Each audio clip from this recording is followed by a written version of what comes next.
Hi, I'm Saran Fox, And I'm Dan Watanabe. and this is Dan and Saran Take on Hollywood. Today we're commemorating the 4th of July by talking about movies and TV shows and any other kind of media actually that's involved with the military, with history, with patriotism, and propaganda. Absolutely. Celebrating our country's independence, the original Brexit, as many people call it.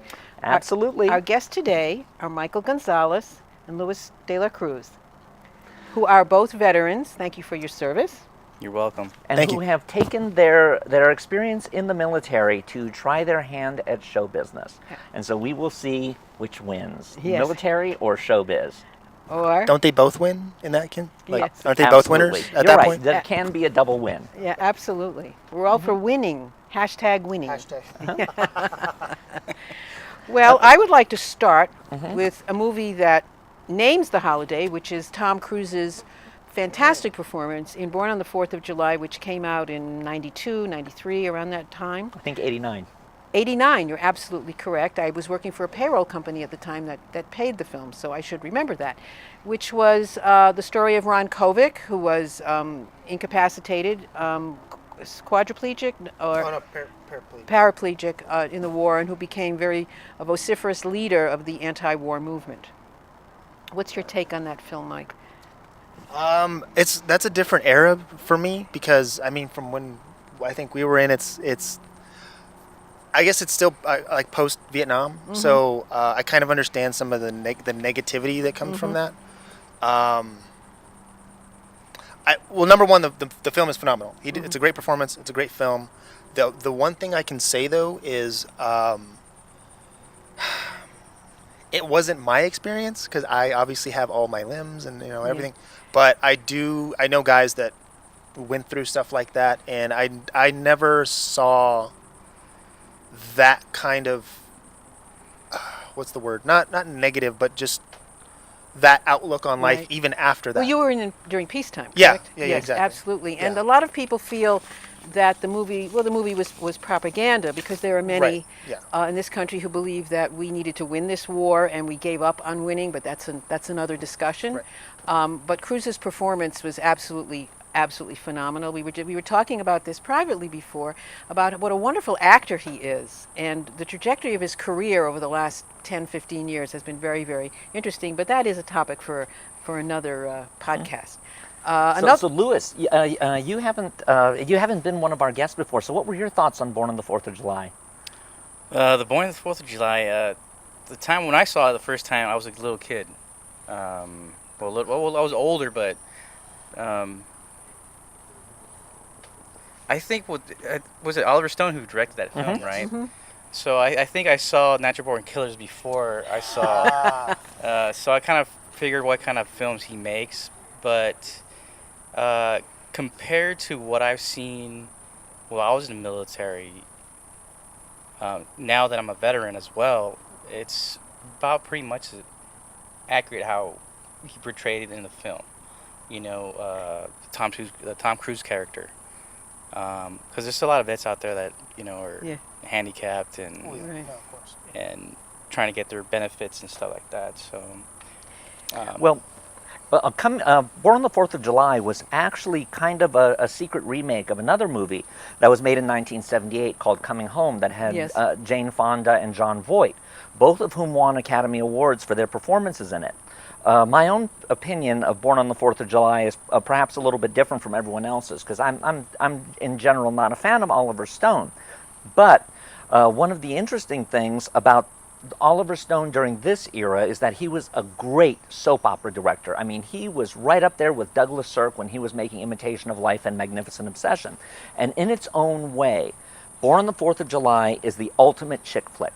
All you need to do is imagine that the Tom Cruise role was played by Joan Crawford and that the William Dafoe role was played by, let's say, Barbara Stanwyck. And all of a sudden, the wheelchair fight scene makes complete sense.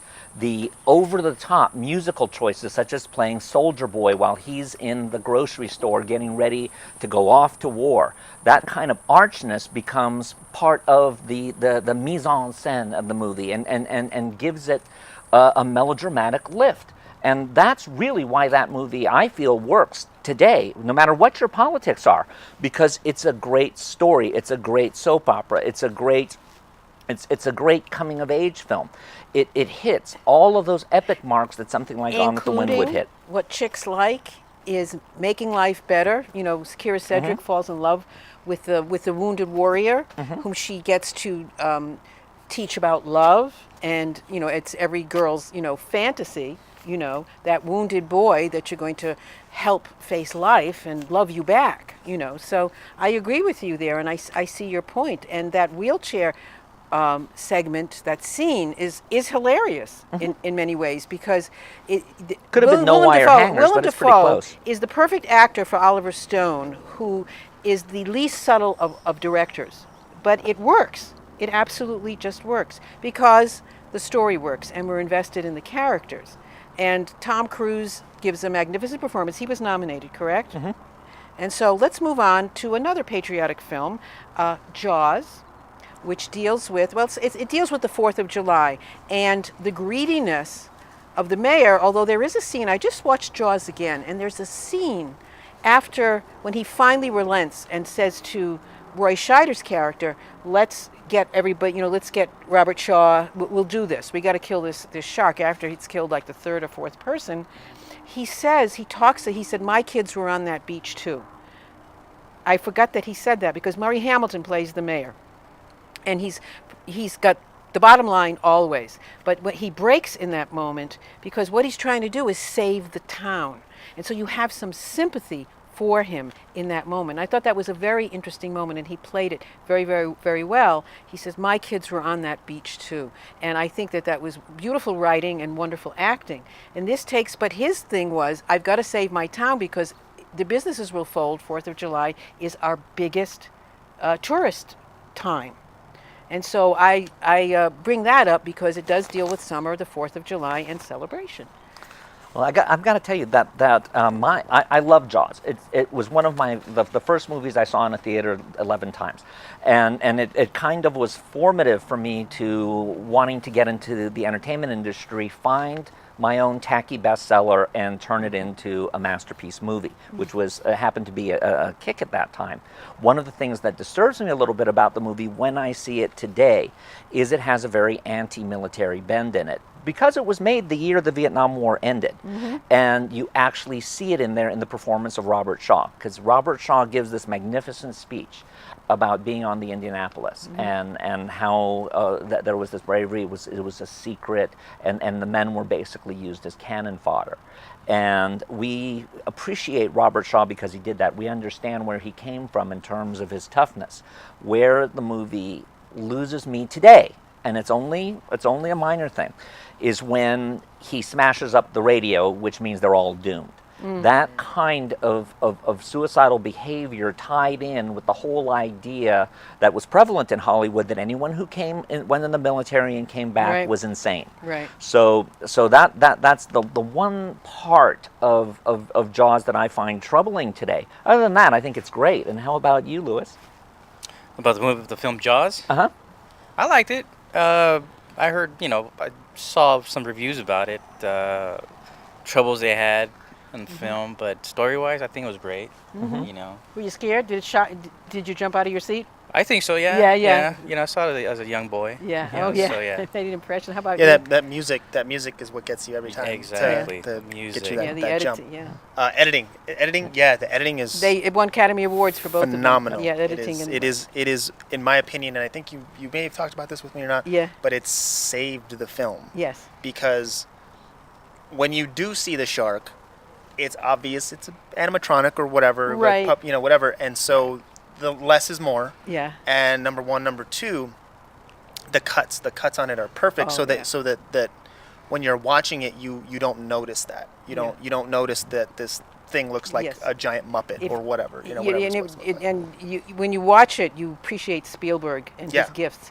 Well, no, I think it saved Spielberg's, but that's the thing. Yeah, I think he improvised a lot. Big time. What did he had done? Sugarland Express before that, and a lot of. Sugarland Express was before that, and a lot of TV movies. A lot of TV. Yes, absolutely. And if you think about it, Duel is kind of the pre-make of Jaws. Yes, absolutely. Only instead of a shark, you have this big truck. Yeah. And yeah, Absolutely. Louis, I actually had a question for you. What when you think of patriotism or military or all that, what's your favorite movie or TV show?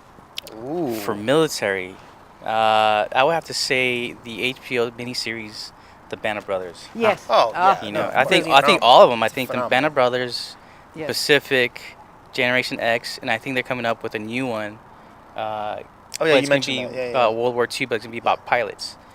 So that's another. Is that going to be miniseries. Spielberg and Tom Hanks I too? think so. Oh, I think Band so. of Brothers is one of the top 10 series ever No, it's on phenomenal. HBO. Yeah. And because the battle scenes were so intense and so real, I could not binge it. I had to watch one at a time. It's better than Saving Private Ryan. Yes, it is, It is. much And better. it's a television. much I better. love Saving Private Ryan, Absolutely. for sure. The writing. Saving Private Ryan is good most of the way through, but it also suffers from Dana Andrews syndrome. Yeah. If you look at it, it might as well have had Dana Andrews in it and been made in 1947. Yes. Because it has that same kind of very, outside of the opening, that same kind of very clean propaganda type style that was there in a lot of the wartime movies. And also the biggest sin of that film is he's two things. Tom Hanks says, "Earn it," which is Spielberg telling the audience how to feel, Yeah. hitting things on the nose, and then the thing in the cemetery, Matt Damon with that bad makeup, saying, "Tell me I'm a God, good that man." ending? And I had the idea Oh. for the ending that mirrors the opening, where the car comes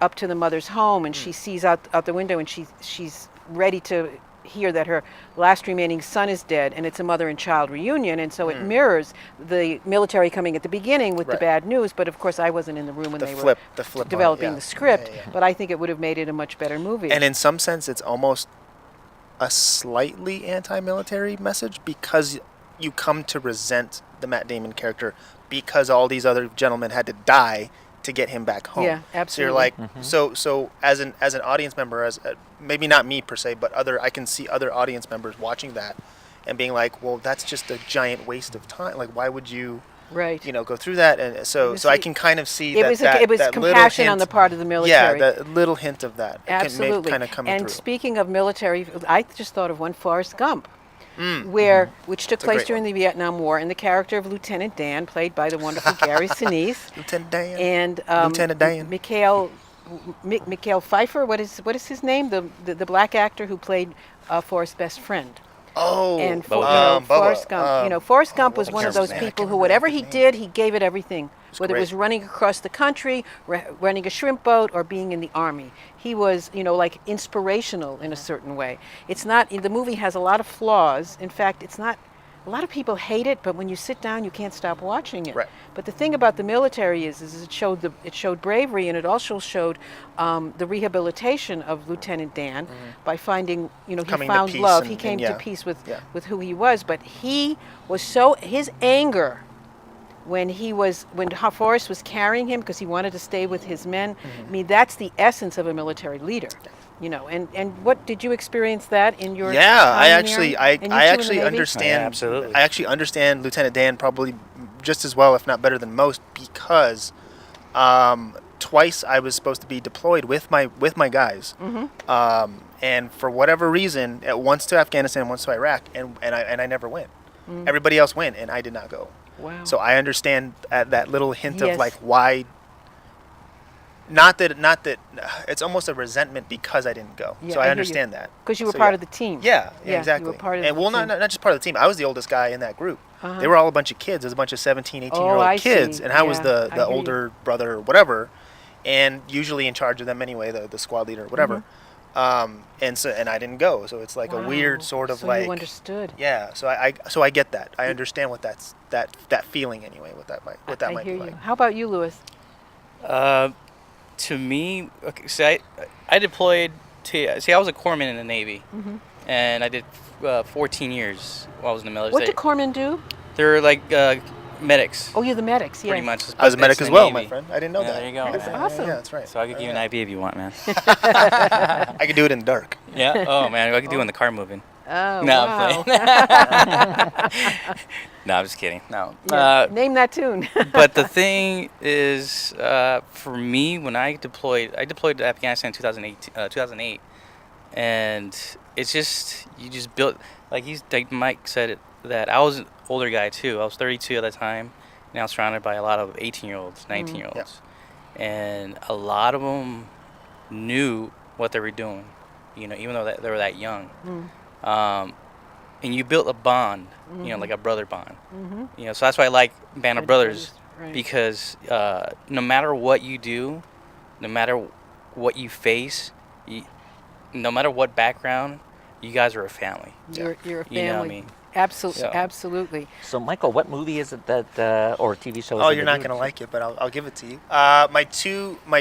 So the two things that resonate with me sometimes, or actually just overall, the book and the film was okay, but it's whatever. The book is better. Catch 22 and Tropic Thunder. Why would I not like either of those? No. It's not that you wouldn't like that. It's I don't know if you'd like my answer. No, 'Cause I 'cause- love your answer. Okay. Because no right or wrong. That's me though. But I have a very Yeah. ridiculous sense of humor when it Yeah. comes to a lot of things. And with something like Catch 22, I think it nailed. Like if you're in the military and you read that, Yeah. it makes complete sense. The whole the absurdity of trying to get that next ranking or the uppers, the Right. upper powers, the echelons that be doing certain things that like it makes perfect sense. Absolutely. It makes perfect sense, and the humor is fantastic.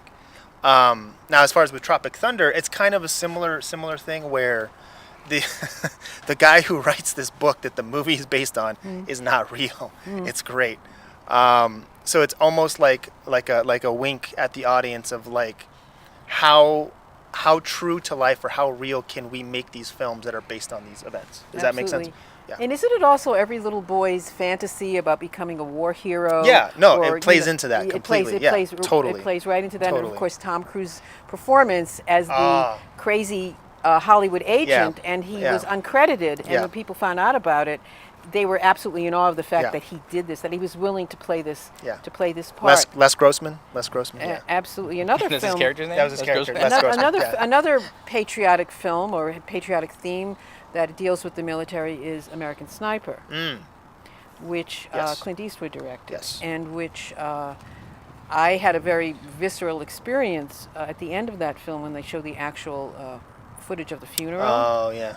I mean, I burst out crying. I was weeping because I was so moved and overcome, by the senselessness of his death. He didn't even die in battle. combat, It was in battle. it was here at home. Yeah, he was. Yeah. Yes, and Bradley Which was in Cooper's- Texas, so Yes, he was what? yeah, it was in Texas. Yes, it was in Texas. There you go. And Bradley Cooper's performance and all of it, showing his devotion and his. Some people say, well, did he have a conscience? No, this was his job, was to kill the enemy. Yeah. And it was very, very clear cut. And I appreciated that very much. Another film, Dan? I actually find perhaps the most interesting year in the Academy Award history was 1970. And the reason 1970 was so interesting is because a studio that was on the tenterhooks, about to go under again, even after having so recently been saved by The Sound of Music, which was basically 20th Century Fox, they had squandered that money on Star, Dr. Dolittle, and Hello Dolly. And they were once again on the verge of bankruptcy. But in this same year, they made two movies that were on opposite sides of the whole idea of whether the military was a good or a bad. On the positive side, there was the movie Patton, which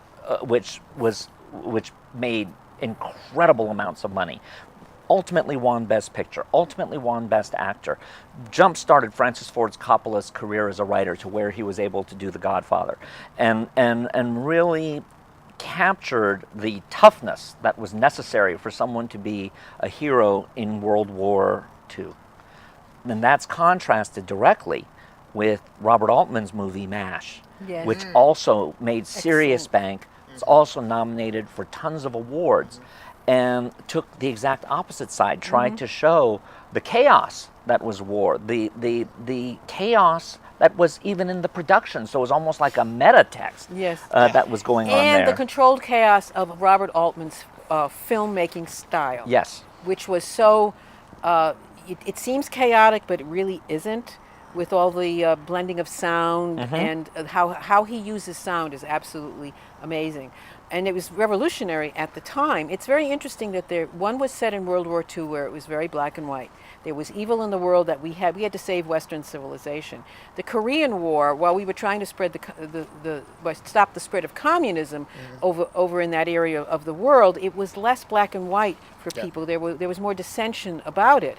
And in retrospect, you look back and see that it was a good thing, but it wasn't as clear cut, and so there wasn't so much patriotism, and it didn't last as long. It was 3 years. Yeah. So I think that I'm just wondering if there had been a MASH set in World War II, how different it might have been. Hogan's Heroes.